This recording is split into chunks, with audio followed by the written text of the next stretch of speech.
I'm Liz, and by some twist of fate, I'm married to the most amazing guy I've ever met, Alex. We're both 28, got our own place, pay our bills, and live a life that's ours. It's been a year since we said I do, and honestly, life's been good, except for one little thing: Alex's parents. Now, don't get me wrong, I never expected to be the daughter-in-law in shining armor, but I also didn't expect to be the family's unwanted guest. The day I met my in-laws, it felt like walking into a lion's den with a stake tied to my neck. My mother-in-law, Jane, had this way of looking at me, like she was trying to figure out if I was more of a nuisance or just plain boring. I could tell she had sized me up and found me lacking before I even had a chance to say hello. Alex had warned me about his mom. "She can be a bit much," he said, as we drove to their place that first time. "But don't take it to heart, okay?" I didn't. Or at least I tried not to. At dinner, I was passing the salt when Jane said, "You know, Stephanie used to cook such wonderful meals. Remember that risotto, honey?" she said to Alex, who just nodded, his jaw tight. "Yeah, I remember," he replied, not looking at me. I sat there, salt shaker in hand, feeling like I was invisible. They all talked about Stephanie as if I wasn't there. I felt a pang in my chest, but I swallowed it down with a smile. "Sounds like she was a great cook," I said, trying to seem unaffected. Jane's eyes met mine, and she smiled, but it didn't quite reach her eyes.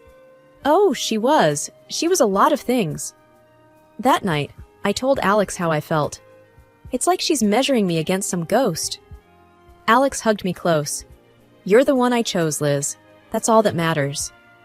I wanted to believe him, but as I'd learned, Jane had a long game in mind, and I was the pawn she was eager to sacrifice. I just didn't know it yet. Living with an allergy isn't just inconvenient. It's like having a shadow that's constantly whispering danger in your ear. Since I was a kid, peanuts have been my arch nemesis. It started with a spoonful of peanut paste and a trip to the emergency room that left my parents with a crystal clear message.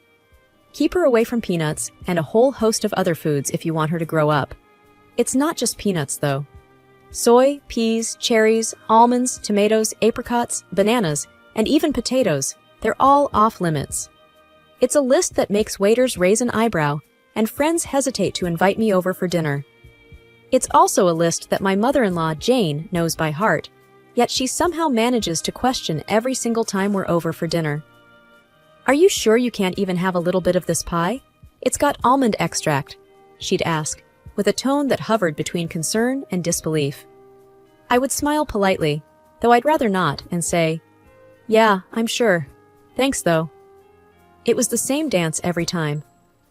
I remember once, at a family gathering, I was navigating the buffet, a mental checklist running through my head. Alex was by my side, plate in hand, trying to help me find something safe to eat. That's when Jane swooped in, her voice sickly sweet. "Liz, you must try this casserole. I made sure it was Liz-friendly," she announced, but the glint in her eye didn't match her nurturing words. Alex paused, his fork mid-air. "Mom, you used cream of mushroom soup in this, right?" he asked, knowing full well that many brands included soy, a big no-no for me. Jane's smile faltered for a second. "Oh, I think so. It should be fine." But it wasn't fine, and we both knew it. We made our excuses, me leaving the casserole untouched. But the incident stuck with me. It was a small victory in what felt like an ongoing battle, a battle where Jane held all the cards because she controlled the kitchen. I've learned to navigate this world with careful steps. Eating out is a strategic operation. Alex and I were at our favorite Italian place, a rare find that understood the gravity of food allergies. I'd recited my usual spiel to the waiter, who nodded understandingly. Alex watched me with those soft eyes of his, the ones that said he'd do anything to make my life easier. "You okay?" he asked, after the waiter left. "Yeah, I'm fine. I just hate making a fuss," I replied, folding my napkin on my lap. "You're not making a fuss. You're making sure you don't, die," he said, half joking, half serious. I laughed, a short, grateful sound. "Well, when you put it that way..." After dinner, as we walked under the clear night sky, I felt light, happy. That's when my phone buzzed with a text from Jane. Her words were like a cloud over the moon, darkening the moment. Be careful, Liz. Not everyone takes your condition seriously. Wouldn't want anything to happen to you. I read the text to Alex, who wrapped an arm around me, pulling me close. She's just trying to get to you, he said. But as much as I wanted to shrug it off, I couldn't shake the feeling that Jane's message was more than just a jab. It was a warning, a reminder that my allergy made me vulnerable not just to food, but to people like her, who saw it as a weakness to be exploited. The rest of the walk home, I couldn't help but think about all the close calls, all the accidental exposures, and how easily something could go wrong. It wasn't just the peanuts, or the soy, or the peas. It was the realization that my allergy was more than a personal battle. It was a chink in my armor that someone like Jane could see as an opportunity.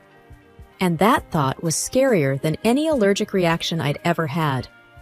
Dinners at Jane's house were always a production, like a play where everyone knew their parts except me. I was the wild card, the one who could unintentionally cause a scene with a single bite. Alex tried to make it better, but there's only so much you can do when you're playing in someone else's home court. One particular evening, the tension was as thick as the gravy on the table. Jane was bustling around, placing dish after dish on the table. I sat there, my own plate empty, waiting to figure out what I could eat without a trip to the hospital. Alex, darling, pass the green beans to Liz. They're just divine, Jane said, her voice dripping with a sweetness that didn't reach her eyes. I eyed the beans, but something seemed off. What's in them? I asked. Oh, just a touch of almond slivers for crunch, she said, waving a hand dismissively. I put my hand up, stopping Alex's reach. I can't eat those, remember? Almonds are a no-go for me. Jane feigned surprise, a hand to her chest. Oh dear, I must have forgotten. Silly me. Alex's chair scraped back as he stood up. Mom, this is serious. Liz could end up in the hospital. His voice was firm, edged with a frustration that made Jane's eyes narrow just a little. I just wanted to make something nice, she said. It's not my fault Liz has all these allergies. The room fell into an uncomfortable silence. The other relatives glanced around, forks paused midair, not sure where to look. I felt a flush creeping up my neck, embarrassed by the spotlight. Alex's dad, Mark, tried to break the tension. Let's just enjoy the meal, shall we? There's plenty Liz can eat. But the damage was done. The rest of the dinner passed in strained politeness, with Jane asking pointed questions about my allergies, as if she were taking notes for next time. Later, when Alex and I were alone, he apologized. I'm sorry, Liz. I should have double-checked everything before we came. I shook my head, tired of feeling like a problem to be managed. It's not your fault, but I'm starting to think your mom does these things on purpose. He didn't answer, and he didn't need to. We both knew the truth. Jane was serving up a side of malice with every meal, and I was the main course.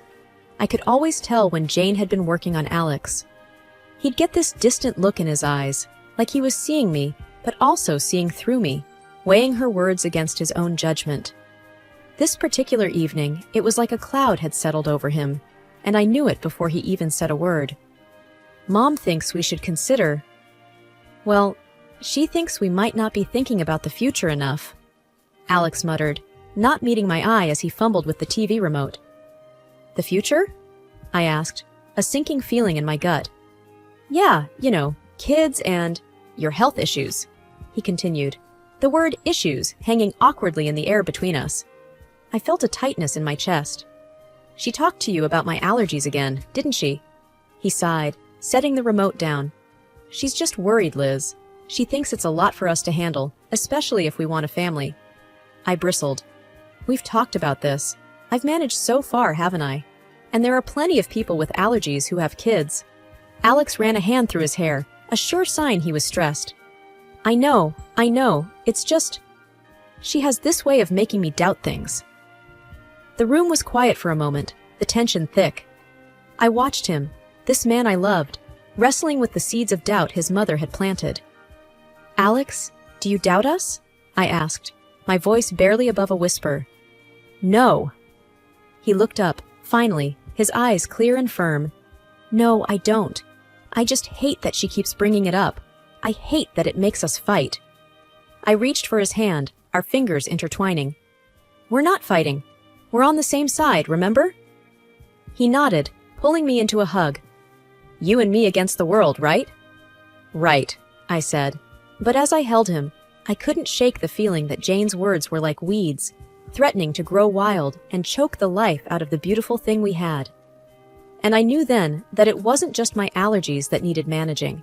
It was the doubts that could seep into the cracks of even the strongest relationships. The news of my pregnancy came as a surprise, a happy one for Alex and me, a complicated one for everyone else. The day we announced it to his parents, Jane's reaction was like watching a robot trying to mimic human emotions. A pause, then a smile that didn't quite match the situation. "We're going to have a baby, Mom," Alex said, his voice a mix of pride and caution as he gauged his mother's reaction. "That's wonderful," Jane managed to say, the words sounding foreign in her mouth. "We must have a family dinner to celebrate." I was skeptical. Celebrations at Jane's were never just celebrations, but I saw the hopeful look in Alex's eyes and agreed. The night of the dinner, the house was buzzing with relatives. Jane was the perfect hostess, floating from guest to guest with a grace that felt almost genuine. When she reached us, her smile was practiced. "Congratulations, Liz," she said. "This is such a joyous occasion." "Thank you, Jane," I replied, trying to match her formality. "We're excited." Alex wrapped his arm around my waist, a silent thank you for playing along. As dinner approached, I felt the familiar anxiety. A table full of food was a minefield for me, but tonight, I hoped, would be different. The table was a feast, dishes upon dishes laid out, and I felt every eye on me as I hesitated, my hand hovering over the options. "Go on, dear," Jane urged. "Eat up. You're eating for two now." I smiled weakly, choosing the safest options, vegetables and rice, plain and simple. But as I reached for a slice of bread, Jane stopped me. "Actually, maybe not that one," she said quickly. "I'm not sure if the baker used soy flour." I paused, bread in hand, and met her gaze. There was a flicker of something there. Concern, or was it a challenge? "Thank you for letting me know," I said, putting the bread down. But the warning bells were already ringing in my head. How did she know about the soy flour? It seemed too close a call, too perfect a save. The rest of the meal passed in a blur, congratulations mingling with the clinking of glasses. But I couldn't shake the feeling that Jane's hospitality was a veneer, and beneath it lay a trap, set and waiting for just the right moment. The family dinner in honor of our future baby was nothing short of a banquet. Jane had outdone herself, and there was a spread that would make a Thanksgiving dinner look modest. But my stomach was in knots, not from hunger, but from fear. Every dish was a potential hazard, a hidden enemy that could send me to the hospital, or worse. As we all took our seats, the chatter around the table was lively, filled with the usual family gossip and stories. Jane was at the head of the table, presiding over the feast like a queen in her court. She called everyone to attention with a gentle tap of her glass. "Before we begin, I just want to say how thrilled we are to be celebrating Liz and Alex's upcoming addition to our family," Jane announced, her voice steady and clear. There was a round of hear, hear, and applause. I forced a smile, feeling Alex squeeze my hand under the table. "Thank you, everyone," I said. "We're really looking forward to this new chapter in our lives." The meal began, and I tentatively picked at my food, choosing the simplest items. Alex watched me, his brow furrowed with concern. "You doing okay?" he asked quietly. "Yeah, just being careful," I replied, pushing a roasted potato around my plate. Jane's eyes were on me, and I felt like a specimen under a microscope. "Liz, you haven't touched your salad. The dressing is on the side, just as you like it," she said, her voice tinged with a forced cheerfulness. "Thank you, Jane. I'm just not much of an appetite tonight," I said, avoiding the salad that I knew could easily contain hidden allergens. As the dinner wore on, the tension grew. Every time Jane offered me something, my anxiety spiked. The room felt hot, the walls inching closer with each passing minute. Then came the cake. It was a beautiful confection, layers of sponge and cream that made the room ooh and ah. Jane cut a slice and handed it to me with a smile that might have been genuine if I hadn't known better. For the mom-to-be, she said. I looked at the cake, then at Alex, then at Jane. I really shouldn't, I said, but it looks delicious. Oh, come on, Liz. One little bite won't hurt. For the baby, Jane pressed, her voice sweet as the icing. That's when Alex's dad, Mark, stepped in, his hand swift as he knocked the plate from my hands. The cake tumbled to the floor, and a stunned silence fell over the room. What the hell, Dad? Alex exclaimed, his voice a mix of anger and confusion. Mark stood, his face pale but his voice firm. I saw the label in the trash. That cake has peanut oil in it. The room erupted in chaos. Jane's face was the picture of shock, but her eyes gave her away. There was a flash of something there. Fear, maybe? Guilt? Alex stood, his chair clattering behind him. Mom, did you know about this? He demanded. Jane's mouth opened and closed, but no words came out. And in that moment, the truth was as clear as the danger that had been on my plate. The room was dead silent after Mark's revelation, the dropped cake like a crime scene on the hardwood floor. Everyone's eyes were locked on Jane, who seemed to shrink under the collective gaze. Mom, is it true?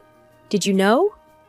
Alex's voice cut through the tension, sharp and demanding. Jane's eyes flickered with something dark before she regained her composure. Of course not. I would never. Her voice trailed off, unconvincing. Mark wasn't having any of it. I saw the shopping list, Jane. Peanut oil for cake. It was right there, in your handwriting, he said, his voice steady but laced with disappointment. The murmurs around the table grew louder, a mix of disbelief and anger bubbling up from the family. Alex was shaking his head, his hands balled into fists. How could you, Mom? Liz could have died. I was frozen in my seat, the gravity of the situation anchoring me down. This wasn't just carelessness or forgetfulness, it was intentional. Jane's mask finally slipped, her face twisted in anger. I didn't want it to come to this, but she's not right for you, Alex. She's weak, and now she's bringing a child into this world who will be just like her. Alex took a step toward his mother, incredulous. Weak? Liz is the strongest person I know. And you? How could you be so cruel? I could feel the eyes on me, waiting for me to break down, to crumble under the weight of Jane's words. But I didn't. Jane, I said, my voice surprisingly calm, you've made your feelings very clear, but this is not just about me. This is about a family, your grandchild. Jane looked away, her jaw clenched, and for the first time, I saw the hint of fear in her eyes. Maybe she realized that her actions hadn't just endangered me, but her relationship with her son, her reputation, everything. The rest of the evening was a blur. There were arguments, tears, and hushed conversations as the family tried to process what had happened. Alex and I left early, the weight of the evening heavy on our shoulders. We didn't speak much on the drive home. What was there to say? The truth was out, and with it, the facade of a polite, if not happy family was shattered. All because of a peanut. The drive home was quiet, the kind of silence that's heavy, filled with things unsaid. When we finally walked through our front door, Alex and I just stood there, the echo of the night's drama still ringing in our ears. Alex was the first to break the silence. I can't believe my own mother would do something like that, he said, his voice hollow. I sat down on the couch, the cushion failing to comfort me. I know, it's a lot to take in. He sat beside me, taking my hands in his. I'm so sorry, Liz. It's unforgivable. I looked at him, seeing the pain in his eyes, and my heart ached. It's not your fault, Alex. We couldn't have known she'd go this far. But the truth was there, hanging between us. Jane had crossed a line, and there was no going back. The family was in pieces. Some stood by us, shocked and appalled by Jane's actions, while others struggled to wrap their heads around the reality of the situation. The next few days were a whirlwind. Alex's phone buzzed constantly with messages and calls. Relatives wanted to express their shock, their support, their apologies. And through it all, there was a deafening silence from Jane. No apologies, no explanations, nothing. Alex finally broke the news to me a week later. Dad's left her. He can't get past what she did. He said it's been a long time coming. I wasn't sure how to feel. Relief? Sadness? Pity? And Jane? I asked tentatively. He said she's not handling it well. She's alone now, Alex replied, a twinge of something like regret in his tone. We sat in our living room, the walls we'd painted together, the furniture we'd picked out during countless trips to the store. It was our home, filled with our memories, our love. And outside, there was a storm brewing, one that threatened to uproot everything we knew. But in that moment, I realized that no matter what happened, we had each other. We were a team, about to bring a new life into the world, and that was what mattered. I love you, Liz, Alex said, pulling me close. I love you too, I whispered back. The fallout from that night would linger. The scars it left on our family would take time to heal. But as I looked at Alex, at the life we'd built, and the future we were about to embark on, I knew that we'd weather any storm together. And as for Jane, she was a chapter in our lives that we had closed, a story that we wouldn't let define us. From now on, it was just us, our baby, and the road ahead. Whatever it brought, we'd face it together.